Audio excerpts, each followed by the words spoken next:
السلام عليكم، ازيكم يا احلى متابعين في الدنيا؟ فيديو النهارده اللحمه بصوص الزبادي بطريقه الشيف ليلى النجار. ربنا يا رب يشفيها يا رب. بجد دعواتكم ليها تعدي في الفتره المرحله ديت على خير ويتم شفاها على خير. انا من واحده من الناس لحد دلوقتي متاثره جدا علشانها، فقلت اعمل طريقتها وبالمره ان احنا ندعي لها يا رب كده ربنا يشفيها هي وجميع مرضى المسلمين جميعا. هعمل معاها الرز المعمر طريقة حلوة قوي، يا رب كده تعجبكم. شايفين الرز مفلفل ازاي؟ ندخل بقى على الطريقة والمقادير على طول. معايا قطع لحمة كده مكعبات، اي قطعية زي ما انت شايفاها، بس يكون فيها نسبة دسم شوية. معايا هنا طاسة سخنة على النار، تكون ألمونيوم يا جماعة. أهم حاجة مفيهاش أي حاجة من المادة الدهنية خالص زي ما هي كده. وهبدأ أخلي اللحمة تاخد صدمة، وأول لما تاخد اللون ده وشايفين الحاجات البني اللي لزقت في الصينية والناس هتقول اتحرقت، لا هي ما اتحرقتش يا جماعة، هي كده. هحط عليها معلقة سمنة بلدي، وفضل بلدي كده تكون هتدي طعم حلو. والبهارات اللي هتتحط حبهان وقرنفل وكمان جوزة الطيب وفلفل اسمر وورقتين لورا. بس كده بس كده. هبدأ احط بقى معاها الزبادي معلقة معلقة وهقلب. تقدري تحطي البهارات بعد ما تنزلي بالزبادي، مفيش اي مشاكل، عادي دي او دي مفيش اي مشكلة. صوص الزبادي ما تنزليش بالكوبايه، انا عامله هنا كيلو الا ربع من اللحمه، فهحط كوبايتين من الزبادي الصغيرين الحجم الصغير او كوبايه من الحجم الكبير. تمام. هبدا ان انا اقلب كده معلقه معلقه واحطها واقلب. شايفين الصوص هيبدا يطلع ازاي؟ الطريقه ديت ما تنفعش في الحلل التيفال ولا السيراميك ولا الجرانيت ولا كل الكلام اللي ما بيلزقش ده، لا عايزينها تكون في حله الومنيوم كده او ستانلس، مفيش اي مشكله. كل اللي بيلزق ده معلقه معلقه كده من الزبادي هبدا احطها لو حطيتش الزبادي كله مره واحده هيبدا يكلكع منك ومش هتعرفي. هيعمل كده يعني خرز كده ابيض، فبلاش، بنحط معلقه معلقه ونقلب. كل الصوص اللي موجود كده هيطلع وهتشوفوا كده معايا. وكمان اهي الكوبايه التانية، كل ده كان كوبايه واحده، هبدا برضو احطها معلقه معلقه. وبعدين هملى كده كوبايتين الميه تاني، حوالي كوباية مية صغيرة، وابدأ ان انا هحطها على اللحمة بعد ما اخلص الزبادي كله كده مع البهارات.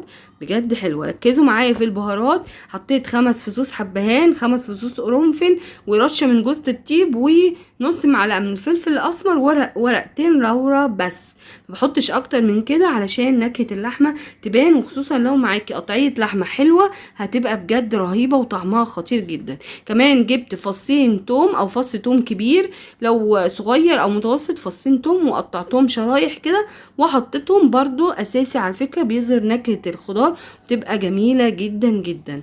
خلاص كده ما بحطش الملح الا في الاخر خالص بعد ما اللحمة بتستوي. بحط كوباية مية صغيرة، وكل ما المية تنشف بزود كوباية صغيرة كده، ما بحطش كمية مية كبيرة مرة واحدة. ركزي في التركة دي بتفرق جدا في طعم اللحم.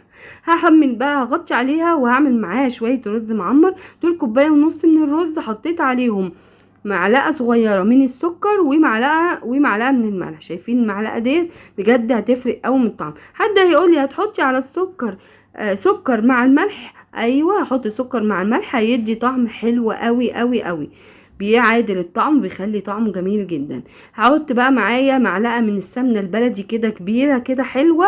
تمام، هتبقى معاكي هتنقل الرز وتخليه في حتة تانية. لو ما عندكيش سمنة بلدي هنقف يعني ما نعملش اكل، لا حطي معلقة سمنة نباتي، ومع اللبن ومع القشطة الكتير هتديكي طعم رهيب جدا وحلو قوي. صدقيني القشطة مع الحاجة بتديكي طعم السمنة البلدي، لان القشطة في الاول وفي الاخر بتتحول لسمنة.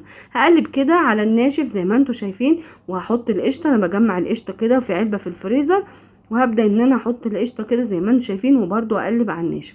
معايا كيلو من اللبن سخن على فكرة جدا مغلي، وبدأت ان انا احطه، ولازم يغطي الرز كده بمقدار عقلتين صباع كده. وهبدأ ان انا احط على الوش شوية قشطة تاني واقلب. اهي القشطة في العلبة زي ما انتم شايفين بتبقى مجمدة كده، بحوشها وبحطها في الفريزر، بستخدمها للرز المعمر، للفطير، للاكلات دي بتدي طعم جميل جدا جدا. طبعا خلاص كده وظبطت الملح ودقته تمام مظبوط. ببدأ كده ادخل، انا هنا بوريكم ان الرز تحت واللبن فوق كده، يعني بدخله الفرن على طول على درجة حرارة 180 ويقعد لحد لما يستوي. وشايفين هنا مقدار لازم تسيبي مسافة فوق كده عشان ياخد راحته في السوا، لان الرز بينفش. وبدأت كده حطيته لحد ما يحمر. سيبكم بقى من الحتة اللي على جنب لسه ما حمرتش دي، لان انا قلبته وكنت بدوق وما كنتش مستنية. بجد كان طعمه رهيب جدا، حلو قوي. اللي ما جربش الوصفة دي جربها. اول ما بيطلع حاولي تغطيه بحاجة علشان يفضل كده وشه طري وما ينشفش ويبقى جميل جدا جدا. شايفين اللحمة؟ الصوص ده مهم جدا، ما تطفيش على اللحمة وهي تكون ناشفة تماما. الصوص ده جميل بقى، بيتحط مع الرز كده بيدي طعم خطير يا جماعة. جربوا بجد الطريقة ديت. دعواتكم للشيف ليلى النجار، بجد يعني من احب الشيفات لقلبي. تحس ان هي كده بتتفرج عليها تحس ان هي كأنها ام، بجد كلامها جميل وهي طيبة جدا وقلبها ابيض. دعواتكم ليها انها تخف ويتم شفاها على خير. اشوفكم بقى في فيديو تاني جاي جديد. ما تنسوش تشتركوا في القناة وتفعلوا زر الجرس وما تنسوش اللايك على الفيديو علشان الفيديو ده يوصل للناس كلها.